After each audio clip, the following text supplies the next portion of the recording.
ஆண்டவரை ஆராதித்தால் என்ன கிடைக்கும்? ஆராதனை என்பது ஏதோ ஒரு கேலி கூத்து அல்ல. ஆராதனை என்பது ஏதோ ஒரு என்டர்டெயின்மெண்ட் அல்ல. ஆராதனை என்பது பரிசுத்தரை புகழ்கிற, போற்றுகிற, அவரை கொண்டாடுகிற இடம். அந்த ஆராதனைக்குள் போய்விட்டால் உங்களுடைய அப்பத்துக்கும் குறைவிருக்காது, உங்கள் ஆசீர்வாதத்திற்கும் குறைவிருக்காது. கர்த்தர் நன்மையால் உன் வாயை திருப்தியாக்குவார். உடைய வாழ்விலே இன்றைக்கு சில வியாதியோடு வந்திருக்கலாம், சில காயங்களோடு வந்திருக்கலாம், சில ஏமாற்றங்களோடு வந்திருக்கலாம், சில பொல்லாத மனிதர்கள் உங்களுக்கு விரோதமாக எழும்பி உங்களுடைய ஆசீர்வாதத்தை தடுத்துக் கொண்டிருக்கலாம். கர்த்தருடைய ஆவியானவர் இன்னைக்கு உங்களை பார்த்து சொல்லுகிறார், நான் அவைகளை உன்னை விட்டு, உன் வாழ்க்கையை விட்டு இன்றைக்கு எடுக்க போகிறேன். நம்முடைய வாழ்விலே தேவன் விதைக்கிற வார்த்தைகளும் உண்டு, சத்துரு விதைக்கிற களைகளும் உண்டு. நம்முடைய சரீரத்திலே கொண்டு வருகிற வியாதிகளும் உண்டு. மனிதனுடைய இயற்கையாக வருகிற வியாதிகள் உண்டு, செயற்கையாக பிசாசின் தந்திரங்களாலே வருகிற வியாதிகளும் உண்டு. மனிதன் பாவம் செய்த போது, விலக்கப்பட்ட கனியை புசித்த போது மரணம் என்கிற தீர்ப்பு வந்தது, வியாதி என்பது வந்தது. ஆனால் ஆண்டவராகிய இயேசு கிறிஸ்து இரண்டாம் ஆதாம் அவர் இந்த பூமிக்கு வந்தபோது அவர் சொன்னவர், நானே உன் பரிகாரியாகிய கர்த்தர் என்று. இயேசு நமக்காக சிலுவையிலே பலியானதினாலே நம்மை விட்டு வியாதியை விலக்க அவர் வல்லமை உள்ளவராக இருக்கிறார்.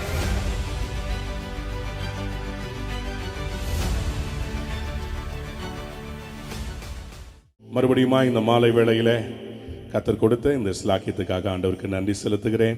கர்த்தர் நல்லவர், அவர் கிருபை என்றும் உள்ளது. எத்தனை பேர் ஆமேன்னு சொல்ல விரும்புறீங்க?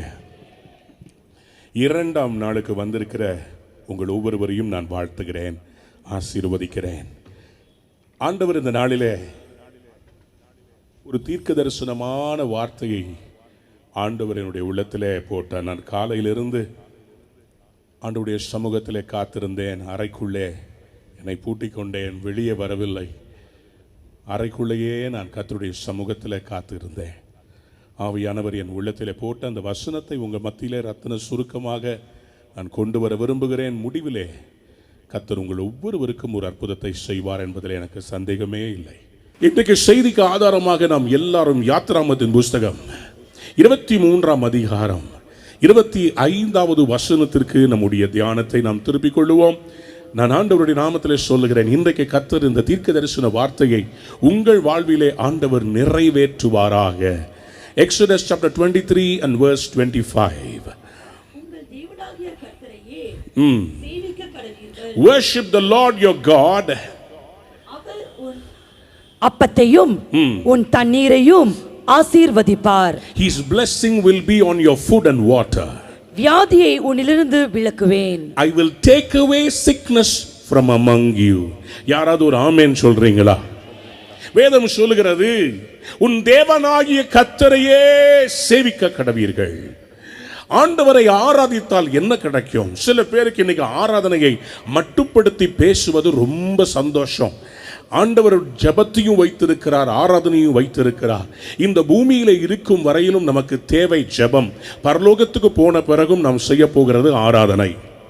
கையை உயர்த்தி ஒரு அல்லேலூயா சொல்றீங்களா? ஆராதனை என்பது ஏதோ ஒரு கேலி கூத்து அல்ல.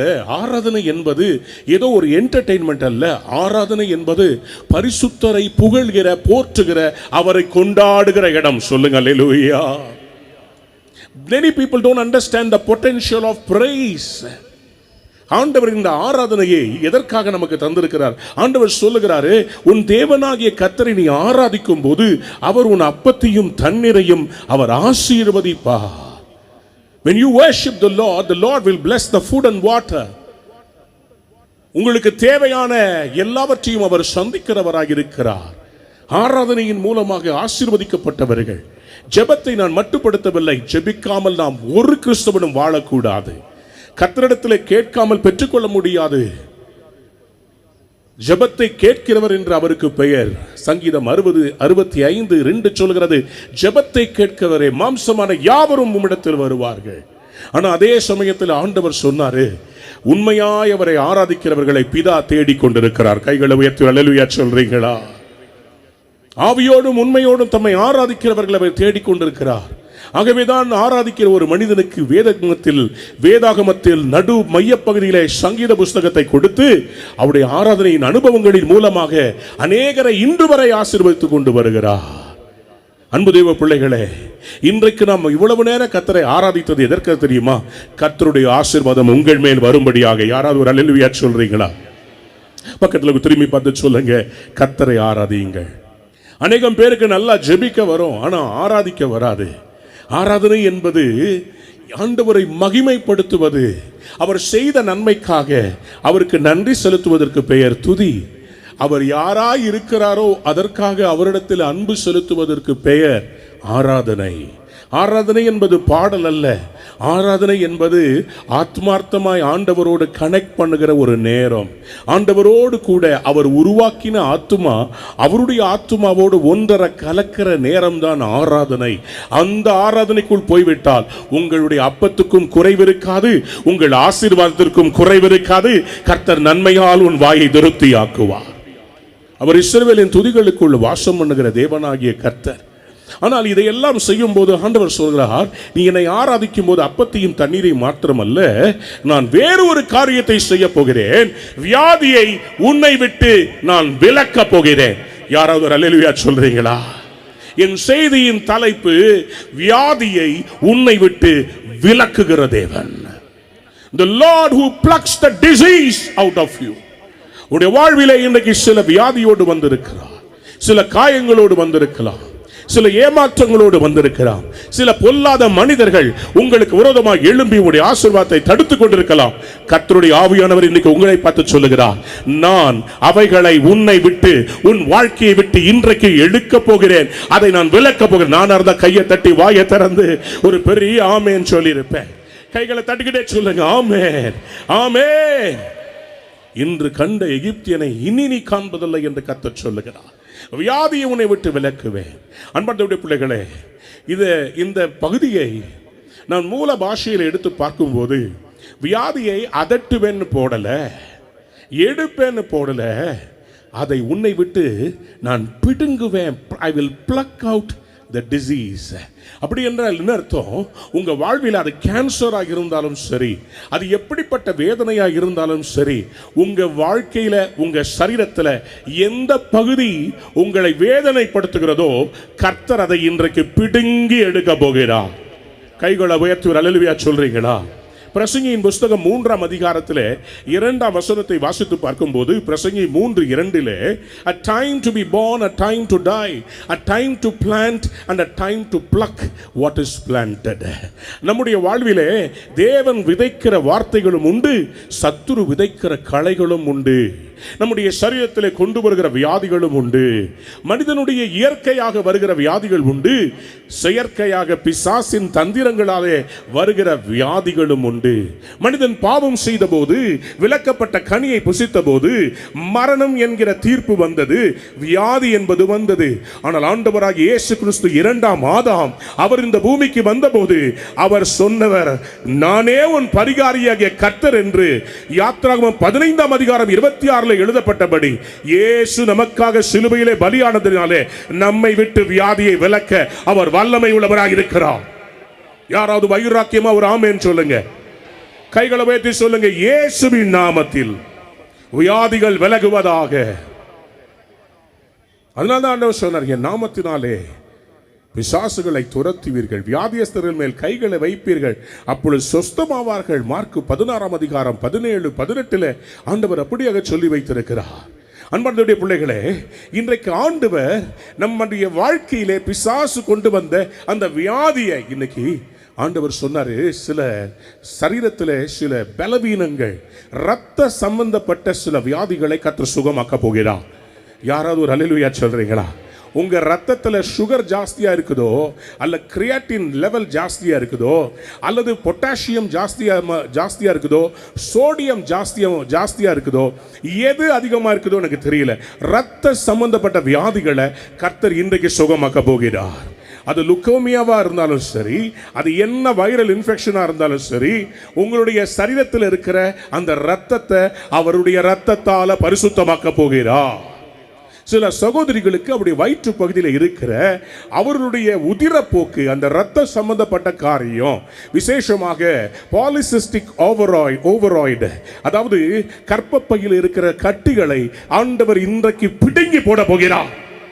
அவருடைய வல்லமை இதை கிரியேட் செய்ய போகிறது. நான் பேசிக் கொண்டிருக்கும் போது சிலருடைய வயிற்று பகுதியில் அக்கினி இறங்கி வருகிறது. சில பில்லி சூனியத்தின் வல்லமைகள் வெளிவருகிறது.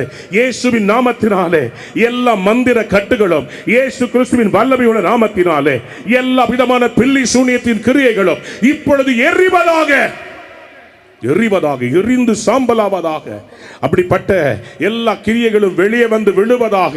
முன்பாக ஜெபித்து கட்டப்பட்ட இந்த இடத்துக்குள்ளே யார் யாருக்கு இப்பொழுது அப்படிப்பட்ட இடங்கள், அப்படிப்பட்ட வயிற்று பகுதியிலே சில பிரச்சனைகள், சரியா சாப்பிட்டா ஜீரணமாகாம எது கழிக்கிறது, வாந்தி வர்றது மாதிரி திடீர்னு வயிறு வீங்கிறது, அப்படிப்பட்டவர்களுடைய சரீரத்தில் இருந்து கர்த்தர் இன்றைக்கு சொல்லுகிறார், நான் வியாதியை உன்னை விட்டு விலக்குகிறேன். வல்லமை இறங்கி கொண்டிருக்கிறது, வல்லமை இறங்கி கொண்டிருக்கிறது. இதுக்கு மேல சரீரத்துக்குள்ள இருக்க முடியாது. வெளியே வா, வெளியே வா இயேசுவின் நாமத்தினாலே. இயேசுவின் ரத்தம் உண்மையில் இறங்கி வருகிற வாலண்டியர்ஸ் அங்கங்கே கொஞ்சம் எழுப்பி பாருங்களேன். சிலருடைய வயிற்று பகுதியில் இருக்கிற சில அசுத்த ஆவிகள், சில சர்ப்பத்தின் கிரியைகள் வெளியே வருகிறது. அவைகள் இனி உள்ளே இருக்க முடியாது. வாலண்டியர்ஸ் அப்படிப்பட்டவங்களை முன்னாடி அழைத்து கொண்டு வாருங்க. கர்த்தருடைய ஆவியானவர் சொல்லுகிறார், ஆவியானவர் எங்கேயோ அங்கே விடுதலை உண்டு. வியாதியை உன்னை விட்டு விலக்குவேன், உன்னை விட்டு விலக்குவேன், உன்னை விட்டு விலக்குவேன், உன்னை விட்டு விலக்குவேன். ஒரு பச்சை கலர் சாரி கட்டியிருக்கிற அன்பு சகோதரியே, கர்த்தர் இன்னைக்கு உனக்கு விடுதலையை தருகிறார். பல நாட்களாய் உன்னுடைய வாழ்க்கையில போராடி கொண்டிருக்க அந்த புயலை ஆண்டவர் இன்றைக்கு அமர்த்துகிறார். இன்றைக்கு உன் சரீரத்தை விட்டு அந்த பொல்லாத ஆவிகள் வெளியேறுகிறது. உன்னுடைய காலடி மண்ணை எடுத்து உனக்கு விரோதமாய் செய்யப்பட்ட எல்லா கிரியைகளும் இன்றைக்கு கர்த்தர் அதமாக்கி போடுகிறார். அவருடைய வல்லமை உனக்கு நேராக கடந்து வருகிறது. விடுதலை பெறுவாயாக இயேசுவின் நாமத்தினாலே. எத்தனை பேர் ஆமென் சொல்ல விரும்புறீங்க? சத்தமா ஒரு ஆமென் சொல்லுங்களேன். வியாதியை உன்னை விட்டு விலக்குவேன். வியாதியை விலக்குறவர் ஆண்டவருங்க. பிசாசு கொண்டு வர்ற அந்த வியாதியை ஆண்டவர் உங்களை விட்டு இன்னைக்கு பிளக் பண்ணி போட போற, அதை பிடுங்கி போடுகிறேன்னு சொல்லுகிறார். அன்பானவருடைய பிள்ளைகளே, இயேசு கிறிஸ்துவினுடைய சரீரத்தை தொட முற்பட்ட ஒரு ஸ்திரீ, 12 வருடம் பெரும்பாடுள்ள ஸ்திரீ, அவருடைய வஸ்திரத்தின் ஓரத்தை தொட்டாள். நடந்தது என்ன? அவருடைய சரீரத்தில் இருக்கிற வியாதியை அவருடைய வல்லமை பிடுங்கி போட்டது. அவருடைய யூட்ரஸ்ல என்ன பிரச்சனையோ தெரியாது. 12 வருடமா she had a problem of issue of blood, but 1 second she touched Jesus. Something happened. The power of God plucked out the disease from off her. இன்னைக்கும் கதே தேவனுடைய வல்லமை உங்க சரீரத்துல, உங்க குடும்பத்துல போராடி கொண்டிருக்கிற அந்த சத்துருவின் கிரியையை கர்த்தர் பிடுங்கி போட போகிறார். யாராவது ஒரு அல்லேலூயா சொல்றீங்களா? சில வியாதிகள் சாபத்தினால் வருகிற வியாதிகள். சாபத்தை அழிக்க முடியுமா பிரதர்? சாபத்தை தேவனால மாற்ற முடியும். தேவனால சாபத்தை மாற்ற முடியும். ஆண்டவர் செய்யக்கூடாத காரியம் ஒன்றுமில்லை. எரேமியா தீர்க்கதரிசன புஸ்தகம் 31ஆம் அதிகாரம் 28, 29 வசனத்தை வாசிக்கலாமா? Jeremiah chapter 31, 28 and 29. அப்பொழுது நான் பிடுங்கவும் இடிக்கவும் நிர்மூலமாக்கவும் அழிக்கவும் தீங்கு செய்யவும் அவர்கள் பேரில் எப்படி ஜாக்கிரதையா இருந்தனோ அப்படியே கட்டவும் நாட்டவும் அவர்கள் பேரில் ஜாக்கிரதையா இருப்பேன் என்று கர்த்தர் சொல்லுகிறார். பிதாக்கள் திராட்சை காய்களை தின்றார்கள், பிள்ளைகளின் பற்கள் கூசி போயின என்று அந்நாட்களில் சொல்ல மாட்டார்கள். யாராவது ஒரு ஆமென் சொல்றீங்களா? ஆண்டவர் சொல்றாரு, ஒரு நேரம் இருக்கிறது. என்ன? இடிக்க வேண்டும், சில காரியங்களை தகர்க்க வேண்டும். சில பலிபீடங்கள் உங்களுடைய வாழ்க்கையிலே உங்களுடைய மூதாதையர்களும் நம்முடைய முப்பாட்டன்மார்களும் அவர்கள் செய்த தவறுகள், பாவங்கள், தவறான வழிபாடுகள் நிமித்தமாக சில சாபங்கள் தலைமுறை தலைமுறையாய் இறங்கி வருகிறது. ஒரு ஸ்கின் டிசீஸ் தலைமுறை தலைமுறையாய் இறங்கி வருகிறது. திருவள்ளூர் பக்கத்தில் நான் ஊழியம் செய்ய போயிருந்தேன். அப்பொழுது ஒரு பெண்ணுக்கு சரீரத்தில் பாம்பு தோல் உரிவது போல அந்த மகளுக்கு சரீரத்திலிருந்து தோல் உரிந்து கொண்டே இருக்குமாம். கர்த்தரை வெளிப்படுத்தினார். கூப்பிட்டு ஜெபிக்கும் போது ஆவியானவர் சொல்லுகிறார், இதே பிரச்சனை அவருடைய வீட்டில் இருக்கிறவர்களுக்கு இருக்கிறது. அப்போ என்கிட்ட ஆண்டவர் சொல்றாரு, இன்னும் சில பெண்கள் இந்த குடும்பத்தில் இருக்கிறார்கள், இது கூட பிறந்தவள். அப்போ அந்த கூட பிறந்தவங்களை கூட்டிட்டு அவங்க அப்பாவும் அவங்க அம்மாவும் வந்தாங்க. அவங்களும் சேர்ந்து வந்து நிற்கும் போது ஆவியானுடைய வல்லமை இறங்கினது. அந்த 5 பேரும் அவங்க அந்த இடத்துல கீழே விழுந்து புழுவா துடிச்சாங்க. அவங்களுக்குள்ள இருக்கிற அந்த சர்ப்பத்தின் ஆவி சீறினது. நான் என்னுடைய குடும்பத்தை என்னுடைய கட்டுக்குள்ளே வைத்திருக்கிறேன். நான் இந்த குடும்பத்தை சாபத்தினாலே ஆண்டு கொண்டிருக்கிறேன். தலைமுறை சாபம் இவர்கள் மேல இருக்கிறது, தோஷம் இருக்கிறது. ஆனால் அன்றைக்கு ஆண்டவர் எழுந்தருளி சொன்னார், நான் இவர்களுடைய வாழ்க்கையில் இந்த சாபத்தை இவர்களை விட்டு விலக்கப் போகிறேன். இவர்கள் பிதாக்கள் தின்ற அந்த திராட்சை பழங்கள் நிமித்தமாய் பிதாக்கள் செய்த பாவத்தை நான் இனி பிள்ளைகளிடத்தில் கேட்க மாட்டேன். ஏனென்றால் இவர்கள் சிலுவையின் நிழலில் வந்திருக்கிறார்கள். இயேசுவின் ரத்தத்தின் மூலமாக பரிகாரத்தை பெற்றிருக்கிறார்கள். இன்றைக்கு அவருடைய வாழ்க்கையை விட்டு நான் இந்த சத்துருவின் கிரியையை விலக்குகிறேன். 5 பேரையும் ஒன்னா சேர்ந்து நிக்க வச்சு கையை கோத்து ரினவுன்ஸ் பண்ண வச்சு அவங்கள ஜெபிக்க வைத்த போது கர்த்தர் அதே இடத்துல அந்த 5 பேர் மேல அவருடைய வல்லமையை ஊற்றினா அந்த குடும்பமே விடுதலையாகி இன்னைக்கு கர்த்தருக்கு ஊழியம் செய்றாங்க. கைகளை தட்டி தேவனுக்கு நன்றி செலுத்தலாமா? அவர் சாபத்தை உன்னை விட்டு விலக்க போகிறார். He is going to pluck out the curse from off your life. தோல்வி பிரதர், எதை தொட்டாலும் தோல்வி. என் வியாபாரம் தோல்வியாகவே இருக்கிறது. ஒரு சாபத்தில் கீழ் இருக்கிறீர்களோ? ஒருவேளை ஒரு சாபம் உங்களுடைய வாழ்க்கையில் இருக்கிறதோ? எவ்வளவோ வேலை செய்கிறேன், கடன்ல இருந்து வெளியே வரவே முடியல பிரதர். வறுமை என்னை வாட்டுகிறது, வேதனையா இருக்கிறது, எனக்கு ஒரு காசு எக்ஸ்ட்ரா இல்லை பிரதர், எல்லாமே நஷ்டமாகுது, எதை தொட்டாலும் தோல்வி. கர்த்தர் இன்னைக்கு சொல்லுகிறார், இன்றைக்கு அந்த வறுமை என்கிற சத்துருவின் கிரியையை உன்னுடைய வாழ்க்கையை விட்டு நான் விலக்கி போடுகிறேன். ஒரு செழிப்பின் ஆசீர்வாதம் கடந்து வரப்போகிறது. நான் இன்று முதல் உன்னை ஆசீர்வதிப்பேன்.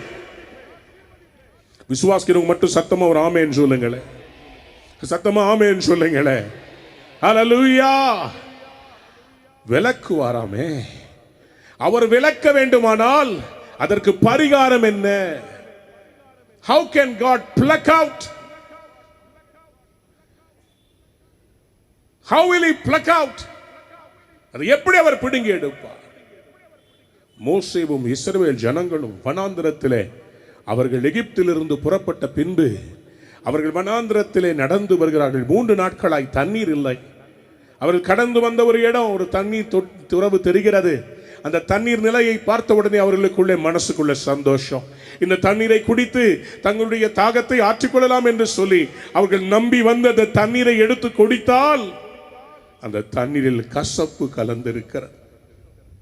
அந்த இடத்துக்கு மாறா என்று பெயர். மாறா என்றால் கசப்பு. இன்றைக்கு சிலருடைய வாழ்விலே கசப்பு இருக்கிறத கர்த்தர் காண்பிக்கிறார். சில கசப்புகள் வந்து என்னுடைய வாழ்க்கையை கசந்து போக பண்ணியிருக்கிறது. ஆகவே வாழ்க்கையில் ஒரு எதிர்பார்ப்பு இல்லை. நான் சீக்கிரமா செத்துட்டா நல்லா இருக்கும் பிரதர், எனக்கு இந்த வேதனையிலிருந்து ஒரு விடுதலை. வாழ்வே கசந்து போயிருக்கிறது. கணவன் சரியில்லை, வேலை சரியில்லை, என்னை யாருமே நேசிக்கிறது இல்லை, எனக்கு இன்னும் திருமணம் ஆகல, எனக்கு இன்னும் குழந்தை பிறக்கல, எனக்கு இன்னும் பிசாசு போராட்டமாவே இருக்குது, என்னால தூங்க முடியல, என்னால ஒழுங்கா வேலை பார்க்க முடியல, என்னால எழும்பி பிரகாசிக்க முடியல, ஆண்டவருக்காக நான் அர்ப்பணித்திருக்கிற ஊழியத்தில் எழும்ப முடியல, மறுபடி நான் விழுந்துகிட்டே இருக்கிறேன். வாழ்க்கை கசந்து போய் விட்டது. மற்றவங்களா முன்னாடி போறாங்க, நான் மட்டும் பின்னாடி இருக்கிறேனே. மற்றவங்களா வீடு கட்டிட்டாங்க, எனக்கு வீடு இல்லை. கசந்து போயிருக்கிறீங்களா? ஏமாற்றங்கள் கசப்புகளை கொண்டு வருகிறது. இஸ்ரவேல் ஜனங்கள் எகிப்தினுடைய எல்லா அதிகாரத்தில் இருந்து அவர்கள் விடுதலையாக்கப்பட்டார்கள். ஆனால் அவங்க மனதில் இருந்த கசப்பு போகவில்லை. கசப்பை எடுப்பதற்காக ஆண்டவர் அவர்களுக்கு ஒரு உபாயத்தை சொன்னார். அவர்களை வெளிப்பட செய்த அந்த இரவு அவருடைய வீட்டுக்குள்ளே உட்கார்ந்து ஒரு காரியத்தை சாப்பிட சொன்னார். அவர்கள் பலி செலுத்தின அந்த பஸ்கா ஆட்டுக்குட்டிய அவர்கள் சாப்பிட வேண்டும். புளிப்பில்லாத அப்பத்தை புசிக்க வேண்டும். மட்டுமல்ல, கசப்பான கீரையை அவர்கள் இந்த சாப்பாடோடு சேர்ந்து புசிக்கணும். இப்பொழுதுதான் அமெரிக்கா தேசத்தில் யூதர்கள் மத்தியிலே ஆராதனை எடுக்கும்படி கர்த்தர் எனக்கு ஒரு கிருபை கொடுத்திருக்கிறார். ஒரு அல்லேலூயா சொல்றீங்களா? அந்த யூதர்களுக்கு நான் யூத பாட்டை பாடல, ஹீப்ரூல பாடல, தமிழ் பாட்டை பாடின. நன்றி பலிகளை அவங்க பாடுறதை நீங்க பார்க்கணுமே. 4000 யூதர்கள் கைகளை தட்டி நன்றி பலிகள்னு பாடினாங்க. தேவன் நம்முடைய நாட்டிலிருந்து நம்மை தேசங்களுக்கு வெளிச்சமா வச்சிருக்கா. யாராவது ஒரு அல்லேலூயா சொல்றீங்களா? அப்போ அவங்க அந்த பஸ்காவுடைய அந்த போஜனத்தை புசித்தார்கள். மேஜையிலே அவர்கள் புசித்த அந்த காரியத்திலே பார்த்தா அந்த பிட்டர் ஹர்ப்னு ஒன்று இருக்குது. பயங்கர கசப்புங்க, பயங்கரமான காரம். அதை ஆண்டவர் புசிக்க சொன்னார். 400 வருடமாய் அவர்கள் மேலிருந்த அவர்கள் வாழ்க்கையில் இருந்த கசப்பு இன்றோடு முடிகிறது. யாராவது ஒரு அல்லேலூயா சொல்ல மாட்டேன்றீங்களே? இந்த இரவு உங்களுக்கு அற்புதத்தின் விடுதலையின் இரவு. எப்படி 430 வருடங்கள் கழித்து ஒரு இரவிலே கர்த்தர் அவர்களை வெளியே புறப்பட பண்ணினாரோ, உங்களையும் இந்த இரவு இந்த மைதானத்தை விட்டு நீங்க வெளியே போகும்போது உங்கள் கசப்புகளை எல்லாம் பிடுங்கி எடுத்து, யாராவது ஒரு அல்லேலூயா சொல்ல மாட்டேன்றீங்களே? சத்தமா ஆமென் சொல்லுங்களே. எல்லாரும் சொல்லுங்க, கசப்பு வெளியேறு. யாத்திராகமம் 12ஆம் அதிகாரம் 8ஆம் வசனத்தில் எழுதப்பட்டிருக்கிறது, the bitterness they had to eat the bitter, they had to eat the bitterness because God wanted to pluck out the bitterness from their life. அவர் அதுவரைக்கும் முறுமுறுத்தே பழகப்பட்டுட்டாங்க. எகிப்தியருக்கு விரோதமாய் முறுமுறுத்தா பரவாயில்ல, தங்களை வெளிப்பட பண்ணின தங்கள் தேவனாகிய கர்த்தருக்கு விரோதமாய் அவர்கள் முறுமுறுத்தார்கள். மாராவுக்கு கர்த்தர் ஏன் கொண்டு போனாருங்க? அவர்களை அந்த மாராவுக்கு கொண்டு போனது எது? மேகம் அல்லவா? பகலிலே அக்கினி ஸ்தம்பம், பகலிலே மேக ஸ்தம்பம், இரவிலே அக்கினி ஸ்தம்பமாய் அவர்களை முன்னடத்தின மேகம் தானே அந்த தண்ணீரிடத்திலே கொண்டு போனது. அங்கே போய் அந்த பிரச்சனையை பார்க்கும்போது, ஏன் இங்கே கொண்டு வந்தீர் என்று கேட்க கூடாது. இந்த இடத்திலே எனக்கு என்ன அற்புதம் செய்ய போகிறீர் என்றல்லவா. இன்னைக்கு நம்ம பல பேர் செய்யற தப்பு அதுதானே. நம்ம வாழ்க்கையில நம்ம சில தீர்மானங்களை, சில முக்கியமான பிரச்சனைகள் வரும்போது, ஏன் ஆண்டவரே, எதற்கு ஆண்டவரே இதை அனுமதித்தீர்? அவருடைய அநாதி ஞானத்தில் அவருக்கு தெரியாதா உனக்கு முன்பாக வருகிற சிங்கத்தை கொல்ல உனக்கு வல்லமை உண்டு என்பதை அவர் அறிந்தவராயிருக்கிறார். யாராவது ஒரு அல்லேலூயா சொல்றீங்களா? சிங்கம் வந்தாலும் கோலியாத்து வந்தாலும் தேவனுடைய திட்டம் இல்லாமல் எதுவும் என்னை தேடி வராது. நானாக சேர்க்கிற, நானாக பார்த்து தெரிந்தெடுக்கிற யுத்தங்கள் வேறு. ஆனால் தேவன் எனக்காக நியமித்த யுத்தங்கள், எனக்காக தேவன் கொடுக்கிற ப்ரமோஷன்கள். யாராவது ஒரு பெரிய அல்லேலூயா சொல்ல மாட்டேன்றீங்களே? சத்தமா ஆமென் சொல்ல மாட்டேன்றீங்களே? ஹல்லேலூயா. God chooses you for the battle. ஆண்டவர் தான் மாரா கிட்ட கொண்டு வந்தார். யாத்திராகமம் 15ஆம் அதிகாரத்தில் ஆண்டவர் இந்த இஸ்ரவேல் ஜனங்களுக்கு அவர் பேசி சொல்லுகிறார். இந்த மாரா கிட்ட வரும்போது அவர்கள் முறுமுறுக்கிறார்கள். முறுமுறுக்கிற ஜனங்களுக்கு கர்த்தர் சொல்லுகிற காரியம்தான், மோசே ஆண்டவரை நோக்கி கதறினார். யாத்திராகமம் 15:25 ஆண்டவரே அப்படின்னு உடனே ஆண்டவர் பக்கத்தில் இருக்கிற ஒரு மரத்தை காண்பித்தார். அந்த மரத்திலிருந்து ஒரு கிளையை வெட்டி இந்த தண்ணீரிலே போடுகிறார். என் கேள்வி என்னவென்றால், பாலைவனத்திலே தண்ணீரே இல்லாத இடத்திலே கசப்பான மரத்துக்கு, கசப்பான தண்ணீர் கிட்ட வளர்ந்த மரம் கசப்பா தானே இருக்கணும்? கசப்பான தண்ணீர் கிட்ட வளர்ந்த மரம் கசப்பா தானே இருக்கணும்? ஆனா அந்த கசப்பான தண்ணீர் கிட்ட மதுரமான ஒரு மரம் நின்னுக்கிட்டு இருந்துச்சு. இவர்களுக்காக காத்து கொண்டிருந்தது. ஆதியாகமத்தின் புஸ்தகத்திலே மனிதன் விழுந்தது ஒரு மரத்தாலே. இந்த மரத்தின் கனியை புசிக்காதே, புசித்தான் வாழ்க்கையில பாவம் என்கிற கசப்பு வந்தது. அந்த கசப்பின் விதைகள் உள்ளே போனது. ஆனால் அந்த மாரா கிட்ட ஒரு மரம் நின்றது. அந்த மரத்தினுடைய கிளையை வெட்டி அந்த தண்ணீரிலே போட்டபோது அந்த மரத்தின் கிளை அத்தனை கசப்பையும் தனக்குள் உறிந்து கொண்டு தன்னிடத்தில் இருக்கிற மதுரத்தை கொடுத்தது. யாராவது புரிஞ்சவங்க மட்டும் கைகளை தட்டி, அது யாருன்னு தெரிஞ்சவங்க மட்டும் கைகளை தட்டி அவருடைய பெயரை உரக்க சொல்லுங்க, இயேசு. ஆகவேதான் கலாத்தியர் 3ஆம் அதிகாரம் 13ஆம் வசனம் சொல்லுகிறது, மரத்திலே தூக்கப்பட்ட எவனும் சபிக்கப்பட்டவன் என்று எழுதியிருக்கிறபடி கிறிஸ்து நமக்காக சாபமானார்.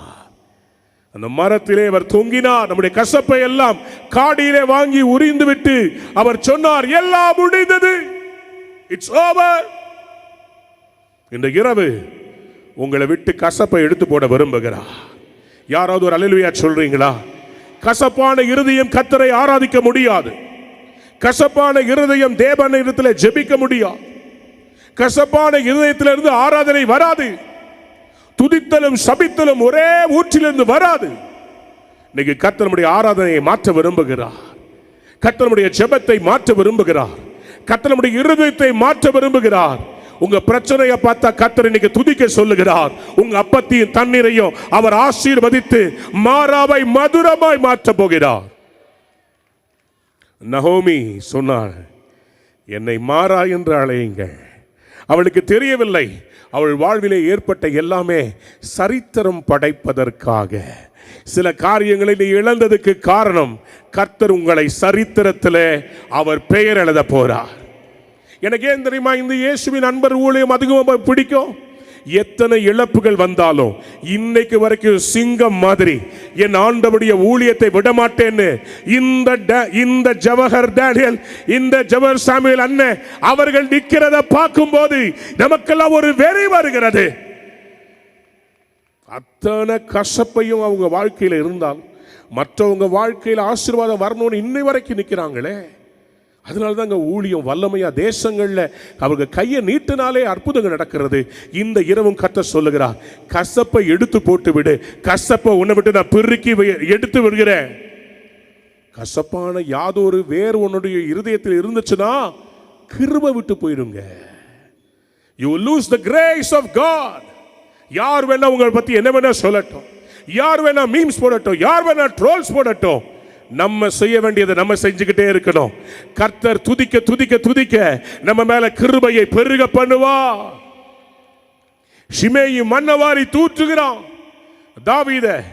தாவீது சொல்லுகிறார், இருக்கட்டும், கர்த்தர் ஒருவேளை அவன் தூற்றுகிறது நிமித்தம் என் மேல கிருபையை அவர் பெருக பண்ணுவா. எபிரேயர் 12:15 சொல்லுகிறது, ஒருவனும் தேவனுடைய கிருபையை இழந்து போகாதபடிக்கு யாதொரு கசப்பான வேறு முளைத்தெழும்பி கலகம் உண்டாக்குகிறதுனால் அநேகர் தீட்டுப்படாதபடிக்கு. நம்முடைய பிரசங்கமும் இந்த பலிபீடமும் தேவனை மகிமைப்படுத்த இருக்கிறது. மற்ற ஊழியர்களையும் ஊழியங்களையும் தாக்குவதற்காக அல்ல, தூக்கி பிடிப்பதற்காக தான் கர்த்தர் நமக்கு தோள்களை கொடுத்திருக்கிறார். யாராவது ஒரு அல்லேலூயா சொல்றீங்களா? ஆகவேதான் இந்த ஊழியம் அநேகரை எழுப்பி இருக்கிறது. இந்த ஊழியத்தின் விதைகளில் நானும் ஒரு கனியாக நிற்கிறேன். கர்த்தர் இன்னைக்கு உங்களை அப்படி மாற்ற விரும்புகிறார். இந்த கோவை பட்டணத்தில் ஒரு எழுப்புதல் வரப்போகிறது. என்னங்க இவ்வளவுதான் ஆமேன்னு சொல்லுவீங்களா? நானா இருந்தா ஒரு 10 நிமிஷம் கை தட்டி இருப்பீங்கன்னு நினைச்சேன். நான் நல்ல கரங்களை தட்டி ஒரு பெரிய அல்லேலூயா சொல்லுங்க பாப்போம். அல்லேலூயா, சத்தமா அல்லேலூயா சொல்லுங்க. ஆண்டவர் இந்த மாலை வேளையிலே பிடுங்கி எடுக்க போகிறார். எத்தனை பேருக்கு ஆமேன்னு சொல்லணும்னு தோணுகிறது? இன்னைக்கு கர்த்தர் உங்களை பார்த்து சொல்ல, சங்கீதம் 25 அதிகாரம் 15 வசனத்தை வாசிக்கும் போது, சங்கீதம் 25:15, சங்கீதம் 25:15, என் கண்கள் எப்போதும் கர்த்தரை நோக்கி கொண்டிருக்கிற அவரே என் கால்களை வலைக்கு நீங்களாக்கி விடுவார். யாராவது ஒரு ஆமேன் சொல்றீங்களா? உங்களுக்கு விரோதமாய் விரிக்கப்பட்ட சத்துருவின் வலைகளில் இருந்து உங்க காலை கர்த்தர் பிடுங்கி எடுக்க போகிறார். உங்க காலை அந்த வலையிலிருந்து எடுக்க போகிறார். எனக்கு தெரியல, இன்னைக்கு நான் ஜெபிக்கும் போது கர்த்தர் சொன்னார், சில பேருக்கு விரோதமாக சில வலை விரிக்கப்பட்டு இருக்கிறது. அவருடைய ஆத்துமாவை பிடிப்பதற்காக சத்ரு சில வலை விரித்து வைத்திருக்கிறான். அவருடைய கால்களுக்கு வேடன் வலை விரித்திருக்கிறான்.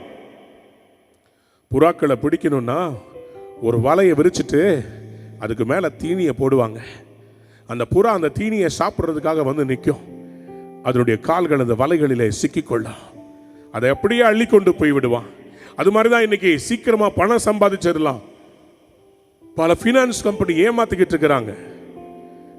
சில வாலிப பிள்ளைகள் இன்றைக்கு காதல் என்கிற அந்த மயக்கத்தால் ஃபேஸ்புக், இன்ஸ்டாகிராம் அதுல பார்க்கிற அந்த நபரை நினைச்சு அவங்களுக்காக தன் வாழ்க்கையை அர்ப்பணித்து கசந்து போய் கடைசியில சூசைட் பண்ணி அன்னைக்கு அநேக கிறிஸ்தவ பிள்ளைகள்,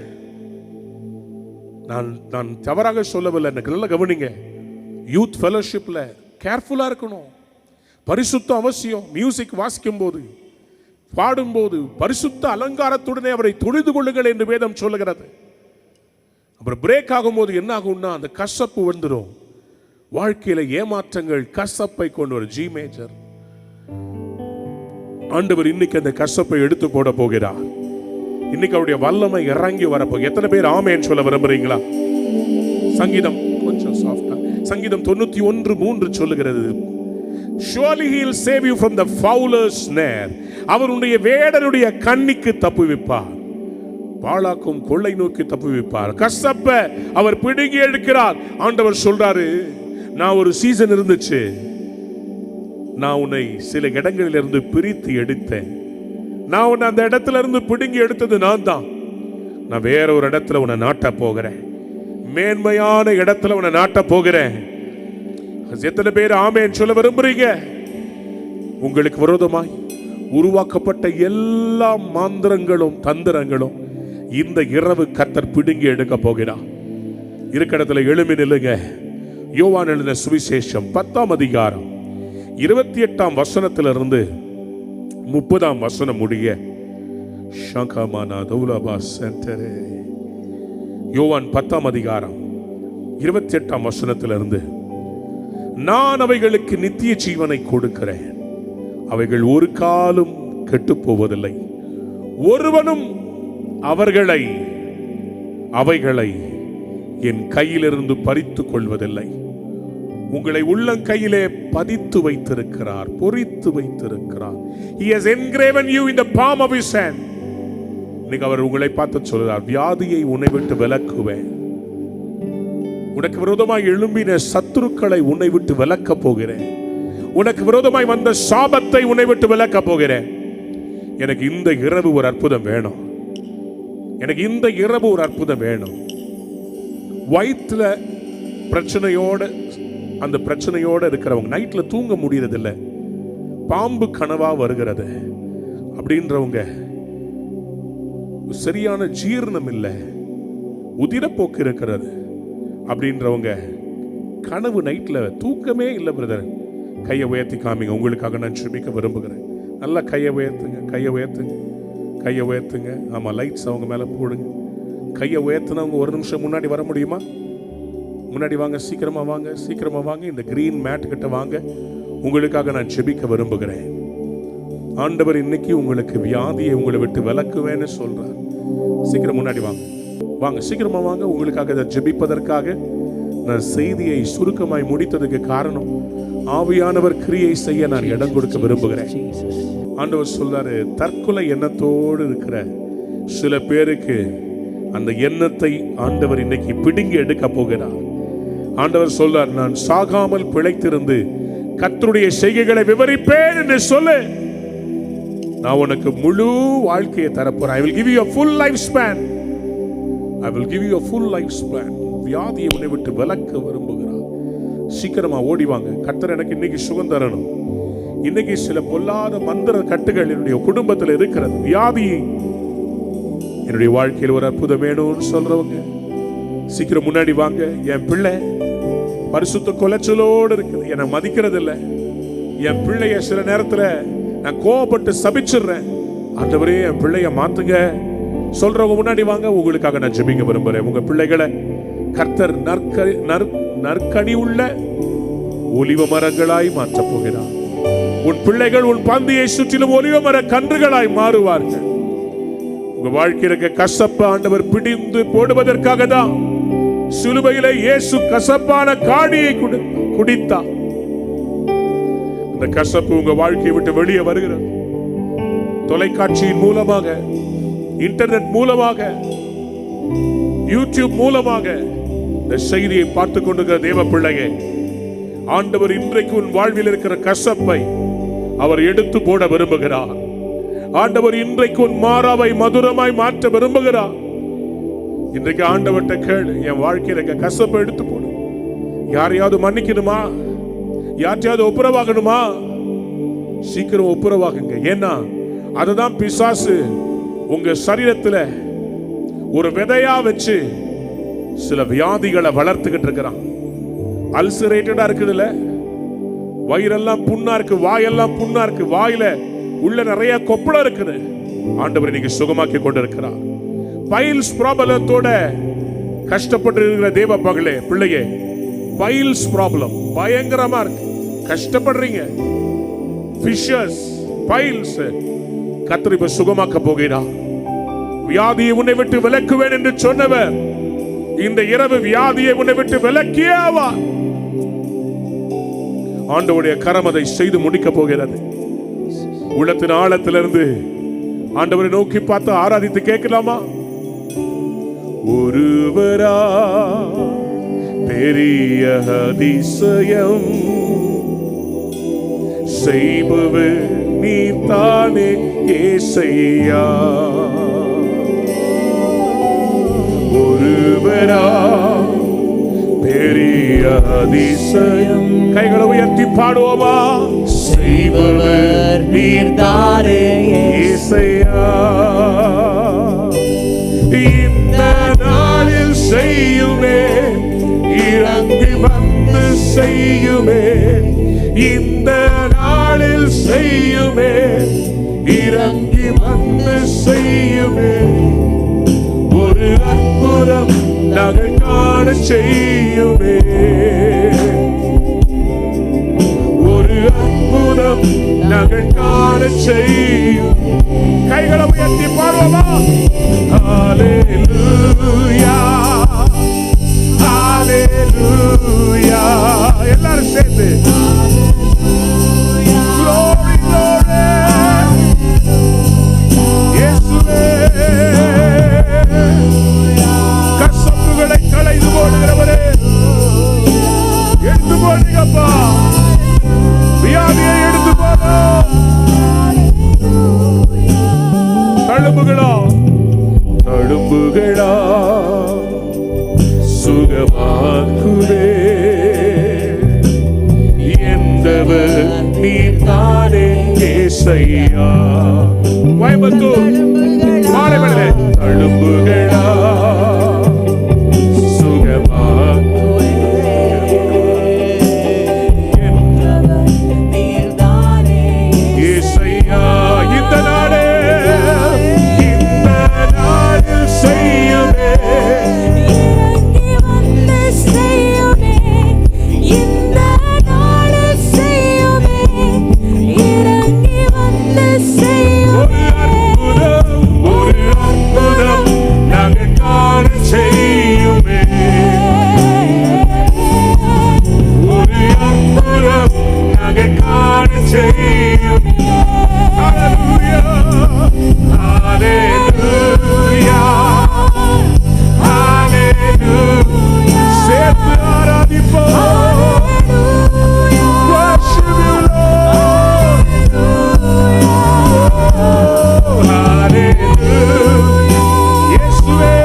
முன்னாடி வந்தவங்க அப்படியே கைகளை உயர்த்தி பிடிங்க.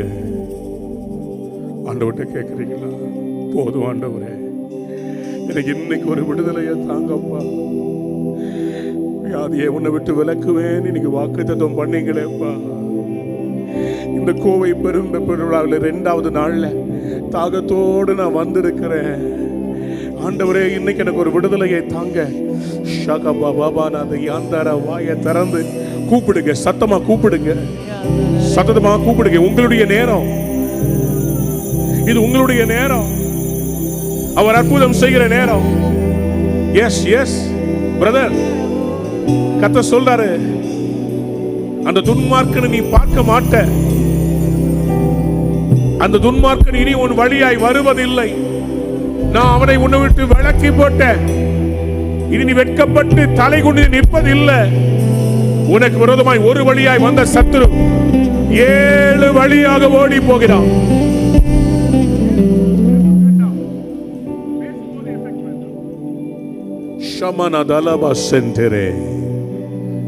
கைகளை உயர்த்தி வாயை திறந்து ஆண்டவரே கதறி கூப்பிடுங்க, கதறி கூப்பிடுங்க. அவருடைய பேரை சொல்லுங்க, யெஷுவா, யெஷுவா. அந்த பேரை சொல்ல சொல்ல உங்களுக்கு ஒரு அற்புதம் நடக்க போகிறது.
நாமத்தில் வெற்றி உண்டு.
தேவ வல்லமை இறங்கி வந்திருக்கிறது.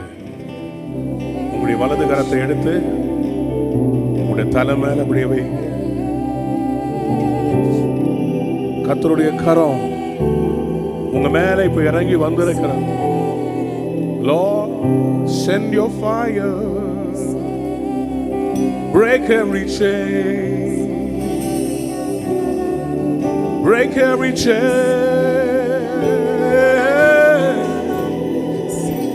There is power in the name of Jesus. இயேசுவின் நாமத்தில் வல்லமை உண்டு.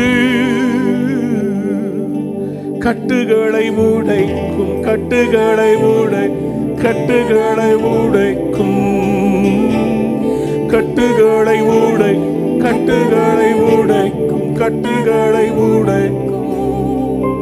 இயேசுவின் நாமம் உங்களுக்கு நேராக கடந்து வருகிறது. இப்பொழுது இயேசுவின் நாமத்திலே எல்லா தடைகள் உடைவதாக, எல்லா வியாதிகள் வெளியேறுவதாக, தொண்டை பகுதியில் இருக்கிற அந்த கட்டி மறைவதாக, தொண்டை பகுதியில் இருக்கிற கட்டி மறைவதாக இயேசுவின் ரத்தத்தை தெளிக்கிறோம். இப்பொழுதே அதுக்கு இருந்த இடம் தெரியாமல் அது மறைவதாக. வயிற்று பகுதியில் இருக்கிற எல்லா சர்ப்பத்தின் கிரியைகள் வெளியேறுவதாக உம்முடைய அக்கினி இறங்கி வரட்டும். ஆட்டுக்குட்டியாருடைய வல்லமை, ஆட்டுக்குட்டியாருடைய வல்லமை இறங்கி வருகிறது. பில்லி சூனியங்கள் வெளியே வந்து விழுகிறது. இதற்கு மேல முடியாது. உன்னால் அந்த சரீரத்தில் இருக்க முடியாது. கர்த்தரிடத்தில் அந்த மகள் ஒப்புரவாகி விட்டாள். கைகளை தட்டி பெற்றுக்கொள்ளுங்க, பெற்றுக்கொள்ளுங்க. இயேசுவின் நாமத்தினாலே ஆங்காங்கே தேவனுடைய வல்லமை இறங்கி வருகிறது. கட்டுகள் உடைந்து விழுகிறது. சிஸ்டர், சிஸ்டர், உங்களுடைய குடும்பத்தை கர்த்தர் ரட்சிக்க போகிறார். ஏன் ஆண்டவரை ரட்சிக்கலன்னு கசப்போடு இருந்த உங்களுடைய இருதயத்தை கர்த்தர் குணமாக்குகிறார். அற்புதங்கள் தாமதித்ததினாலே வேதனையோடு செபிக்க முடியாமல், வேத வாசிக்க முடியாமல் இருந்த தேவ பிள்ளையே, கர்த்தர் சொல்லுகிறார், இதுவே அனுக்கிரக காலம், இது ரட்சணிய நாள். நான் இன்றைக்கு உன் சிறையிருப்பை திருப்புகிறேன். நீ கடன் வாங்குவதில்லை, நீ அநேக ஜாதிகளுக்கு கடன் கொடுப்பாய். நான் இன்று முதல் உன்னை ஆசீர்வதிப்பேன், இன்று முதல் உன்னை ஆசீர்வதிப்பேன். கைகளை உயர்த்தி ஆண்டவர்கிட்ட சொல்லுங்க, உமக்கு நன்றி அப்பா, உமக்கு நன்றி அப்பா. நான் விசுவாசிக்கிறேன், கர்த்தர் உங்களை வெற்றியாய் மாற்றி இருக்கிறார். உங்க வீட்டுக்கு நீங்க திரும்பி போகும்போது உங்க வீட்டுல ஒரு பிரகாசத்தை பாப்பீங்க. ஒரு சத்துருக்களை தேடி காணாதிருப்பாய், ஒரு சத்துருக்களை தேடி காணாதிருப்பாய். உன் வீட்டு வாசப்படியில் உனக்கு விரோதமாய் செய்யப்பட்ட அந்த கிரியைகள் எரிந்து சாம்பலாய் விழுகிறது. அதற்கு ஒரு அடையாளத்தை உன் வீட்டு வாசப்படியில உன் நிலைக்கால் பக்கத்திலே காண்பாய். வீட்டுக்குள்ள இல்ல, வீட்டுக்கு வெளியே ஒரு கிரியை செத்து விழுகிறது. கர்த்தர் உனக்கு விடுதலை கொடுத்திருக்கிறார். வாதை உன் கூடாரத்தை அணுகாது, பொல்லாப்பு உனக்கு நேரிடாது, பாதி வயதுல நீ மரிப்பது இல்லை. கர்த்தருக்கு பூரண ஆயுசை தருகிறார். கைகளை தட்டி வாயை திறந்து கசப்புகள் வெளியேறட்டும். வியாதியை உன்னை விட்டு விலக்குவேன் என்று சொன்னவர் சாபத்தை இன்னையோடு எடுத்து போடுகிறார். இனி அந்த பிரச்சனை உன் குடும்பத்தில் மறுபடி வருவதில்லை. இன்னையோட கர்த்தரை மாற்றி இருக்கிறார். இனி உன்னுடைய வீட்டில் மலடு விழுவதில்லை. உன் கற்பம் நிற்கும். இதே வருஷத்துல கர்த்தர் உன்னை கற்பவதி ஆக்கி அடுத்த வருஷத்துல உன் கையில குழந்தையை கொடுப்பார். அடுத்த கோவை பேரின்ப பெருவிழாவில் நீ சொல்லுவாய், இப்பொழுதே உன் கற்ப பையின் மேல போடப்பட்ட முத்திரை உடைக்கப்படுகிறது. உடைக்கப்படுகிறது. Be healed in the name of Jesus. In the mighty name of Jesus. கர்த்தாவே, நீர் அப்படியே செய்கிறதற்காக உமக்கு நன்றி அப்பா. எத்தனை பேர் நன்றி சொல்றீங்க? உள்ளத்தின் ஆழத்திலிருந்து நன்றி சொல்லுங்களேன். நன்றி ஆண்டவரேன்னு சொல்லுங்க. அவர் எல்லாவற்றையும் செய்து முடித்தார் என்ற விசுவாசத்தோடு நன்றி சொல்றீங்களா? உள்ளத்தின் ஆழத்திலிருந்து நன்றி அப்பா, நன்றி அப்பா. தொடர்ந்து இந்த கோவை பெரும்ப பெருவிழாவில் ஒவ்வொரு நாளும் கர்த்தர் அற்புதம் செய்வார். உங்களை கர்த்தர் சும்மா விட மாட்டார். தடைகளை உடைத்து இந்த மே மாதம் 2024 24வது வருஷம் கர்த்தர் ஒரு காரியத்தை துவக்கி இருக்கிறார். இன்றைக்கு இரட்டிப்பான நன்மையை தருகிறார். இன்றைக்கே பெற்றுக் கொள்வீர்கள். இயேசுவின் நாமத்தில் ஆசீர்வதித்து ஜெபிக்கிறேன் நல்ல பிதாவே. ஆமென், ஆமென், ஆமென்.